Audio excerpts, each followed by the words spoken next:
Hit স্ট্রোকে কিন্তু জীবনহানির যেহেতু সম্ভাবনা আছে সেহেতু আমাদের কিন্তু যথেষ্ট সতর্ক হয়ে চলতে হবে।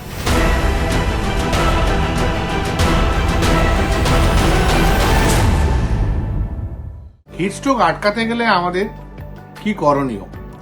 আমাদের যেটা প্রধান করণীয় সেটা হচ্ছে আমরা এটাকে ভাগ করে নিতে পারি বিভিন্ন বয়সের মধ্যে।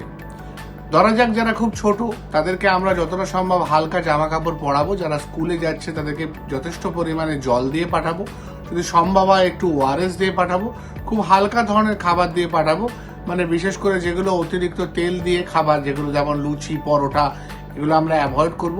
হালকা খাবার যেগুলো, বিশেষ করে যেগুলো কম কার্বোহাইড্রেট, ফলের একটা সমস্যা আছে, ফল একটু বেশি সময় গরমে রাখলে না খারাপ হয়ে যায়। সাধারণত খুব লাইট যে খাবারগুলো, মানে যেগুলোতে রেডিমেড ক্যালোরি কম ঢোকে এবং অ্যাট দ্য সেম টাইম যেগুলোতে বেশি পরিমাণে একটু লবণের পরিমাণ, পটাশিয়ামের পরিমাণ থাকে, যেমন ডাবের জল খাওয়ানো গেলে খুব ভালো হয়, কিন্তু সবসময় ডাবের জল স্কুলের বাচ্চাদের দেওয়া যায় না।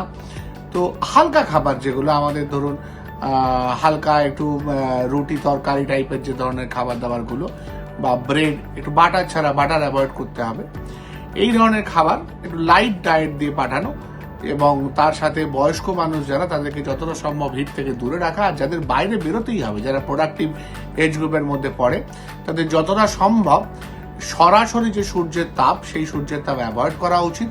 এবং যদি তাদের করতেই হয় তাহলে অ্যাডিকুয়েট প্রোটেকশন নেয়, যেমন মাথায় একটি টুপি থাকতে হবে, গায়ে অন্তত পুরো হাত অবধি ঢাকা হালকা সুতির কোনো জামা পরতে হবে, এবং সঙ্গে প্রায় 2 লিটারের মতো জল নিয়ে বেরোতে হবে। তার সাথে বারবার জল খেতে হবে, অল্প অল্প করে ওআরএস খেতে পারলে ভালো।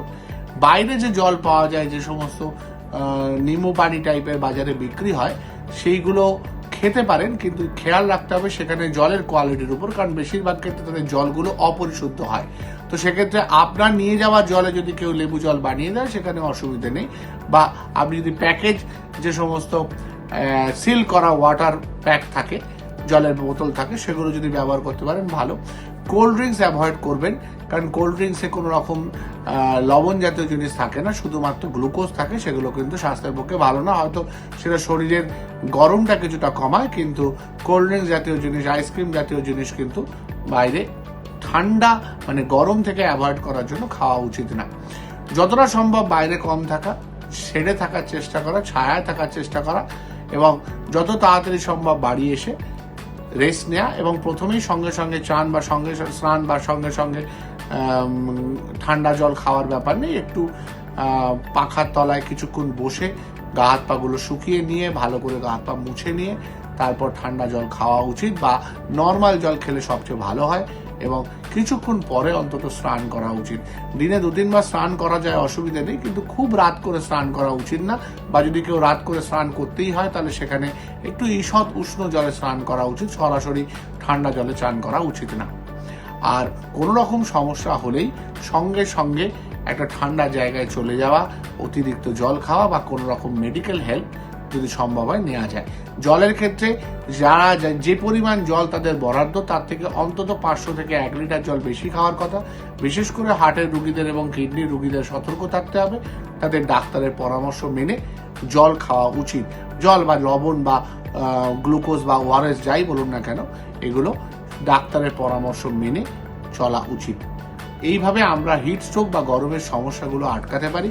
গরমে আরও অনেক সমস্যা হয়, তার মধ্যে হিট স্ট্রোক অন্যতম, এবং হিট স্ট্রোকে কিন্তু জীবনহানির যেহেতু সম্ভাবনা আছে সেহেতু আমাদের কিন্তু যথেষ্ট সতর্ক হয়ে চলতে হবে। ভালো থাকবেন, সুস্থ থাকবেন, নমস্কার। এবিপি আনন্দ, এগিয়ে থাকে, এগিয়ে রাখে।